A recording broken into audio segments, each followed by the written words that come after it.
Assalamualaikum warahmatullahi wabarakatuh. Alhamdulillahirabbil alamin. Allahumma shalli ala Muhammad wa ala ali Muhammad. Kita masuk ke kajian perjalanan setelah kematian. Kita masuk ke hisab. Hisab. Hisab bukan bahasa Indonesia ya. Menghisap rokok. Bukan, ini bahasa Arab. Hisab ini artinya adalah audit. Audit di mana amal perbuatan kita diklasifikasikan, mana yang dimasukkan ke dalam kebaikan, mana yang ke dalam keburukan. Kemudian setelah itu dilihat nilainya berapa. Nah, seperti itu. Itu namanya hisab. Nah, di sini Allah tegakkan keadilan bagi makhluknya. Keadilan yang sempurna. Karena Allah tidak pernah berbuat zalim kepada hambanya, mesti sekecil zarah, sekecil atom atau debu. Di sini buat hamba-hambanya yang dulu mengalami kesedihan karena haknya diambil, hartanya diambil, derajat atau martabatnya direndahkan, disinilah dia akan mendapatkan semuanya sempurna. Paham? Jadi sekiranya ada teman-teman yang punya harga dirinya dilecehkan di muka publik, di muka umum, kemudian teman-teman bersabar, teman-teman akan dapatkan itu semua kembali di mahsyar. Jadi dengan itu kita terpacu untuk semakin bersabar di dunia ini. Faham sampai sini? Kemudian kaidah kedua adalah tidak ada orang yang menanggung dosa orang lain. Hanya dosa dirinya sendiri. Tidak ada ayah bertanggung jawab atas dosa anaknya. Jadi betul-betul mereka mendapatkan apa yang diusahakannya, baik berupa kebaikan dan keburukan.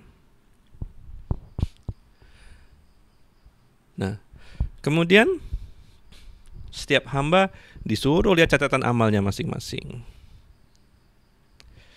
Jadi kita tahu dari Al-Quran bahwa Allah berfirman, bacalah catatanmu, pada hari ini kamu akan melakukan hisabmu sendiri. Jadi dengan melihat catatan amal nih, hamba ini tahu sebenarnya, aduh, kayaknya susah nih mau masuk ke surga. Seperti itu. Catatan amal ini ada yang datang dari tangan kanan, ada yang datang dari tangan kiri, atau juga ada yang belakang.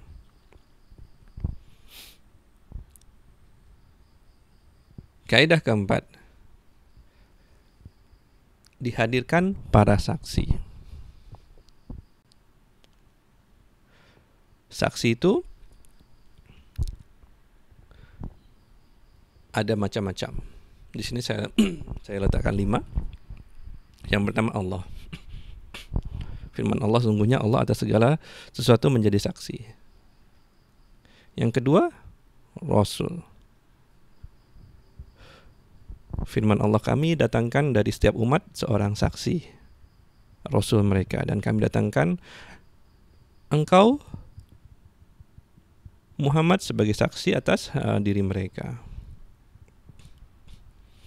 Jadi Rasul didatangkan memberikan kesaksian. Apakah umatmu ini melaksanakan apa yang sudah kamu sampaikan atau tidak? Atau menentangnya, atau mendustakannya, atau menzalimi dirimu. Di sini kesaksian Rasul Allah.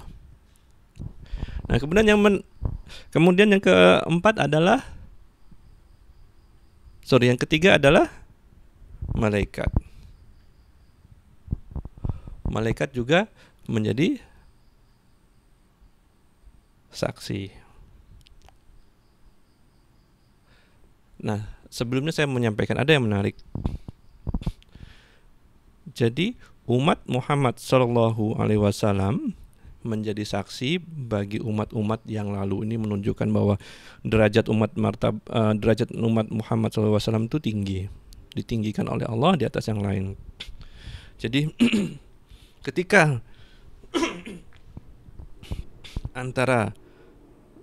ketika nabi ini, nabi yang contoh Nabi Nuh, contohnya didustakan oleh umatnya,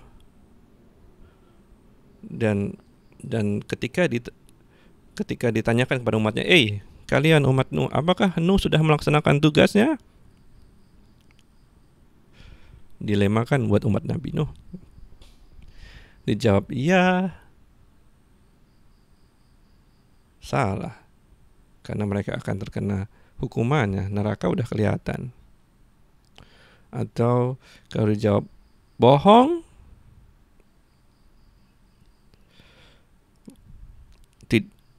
mereka tidak jujur. Tapi akhirnya mereka menjawabnya dengan bohong. Tidak, Nuh tidak melakukan tugasnya untuk memberitahukan kepada kalian syariat-syariat yang Allah berikan. Nah, kemudian Allah bertanya kepada umat Nabi Muhammad, umat Nabi Muhammad gimana? Umat Nabi Muhammad SAW mengatakan, ya Allah, kami bersaksi bahwa Rasul-Rasul itu sudah menyampaikannya.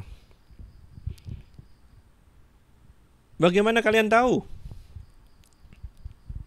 Karena Nabi kami Muhammad SAW telah membenarkan dan sudah menyampaikan kepada kami.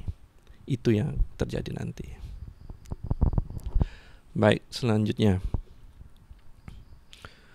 bumi ini akan menjadi saksi kepada apa yang dilakukan manusia. Ingat nggak kalau kita sholat sunat, kita diminta untuk berpindah tempat di mana bumi kita pijak. Itu dilandasi karena nanti bumi akan, setiap jengkal tanah akan menjadi saksi. Nah, kemudian yang terakhir, tangan, kaki, kulit akan menjadi saksi. Karena apa? Manusia kalau udah kepepet bohong, mulutnya bohong, maka Allah buat kulit-kulit mereka bisa berbicara, menjadi saksi supaya tidak bisa berbohong. Faham sampai sini?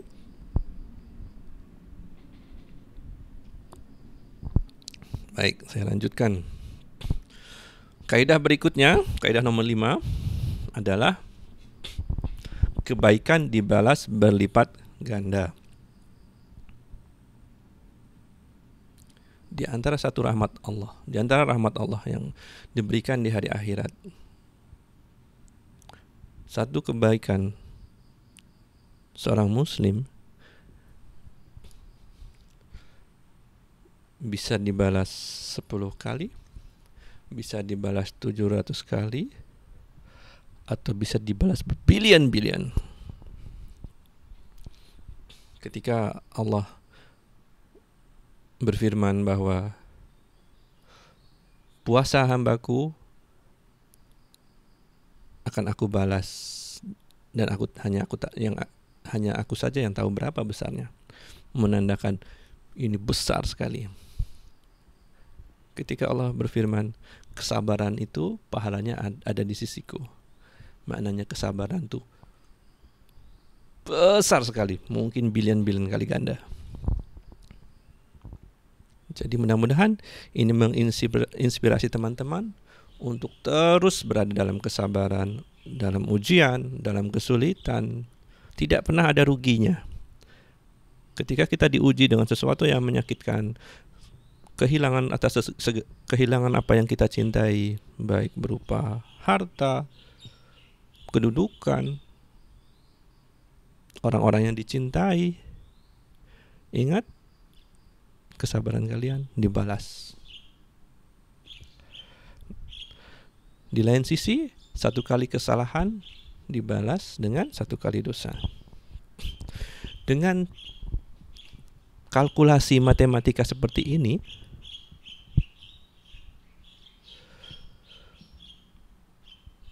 betul-betul orang yang durjana saja yang masuk neraka. Allah sayang kepada hambanya. Allah buat semua cara untuk memasukkan hambanya kepada surganya. Bisa nggak kita ngelihat kebaikan Allah nih? Bisa nggak kita mensyukuri bahwa kita punya Zat Rob yang melindungi kita lebih daripada ibu kita sendiri, mencintai kita lebih daripada orang tua kita. Baik. Kemudian lebih dari itu juga, kaidah nomor 6, di antara rahmat Allah. Ingat, Allah punya rahmat 1 di dunia ini, Allah punya 100 rahmat. 1 Allah berikan di dunia. Di situ dengan 1 rahmat ini binatang buas itu tidak akan memakan anaknya, dan Allah punya 99 rahmat diberikan di hari pembalasan. Salah satu di antara rahmat yang betul-betul menggetarkan hati kita adalah ada sebagian muslim yang dosanya dihitung sebagai kebaikan.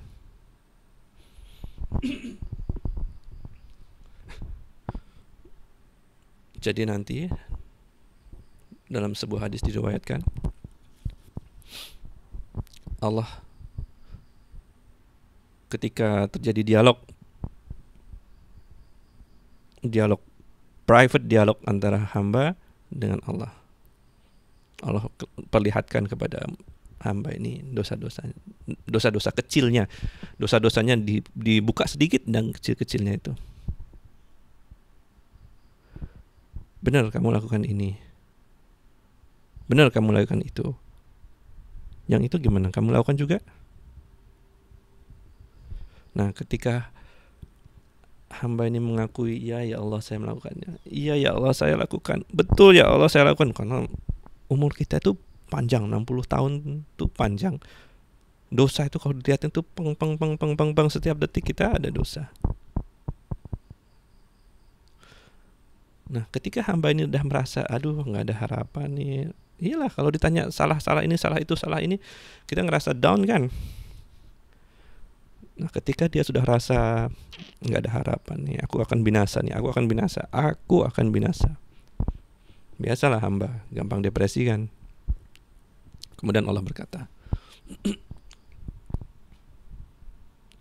baik, semua ini list pada dosa-dosa yang yang disebutkan tadi, saya rubah jadi kebaikan. Bagaimana menurut pendapatmu?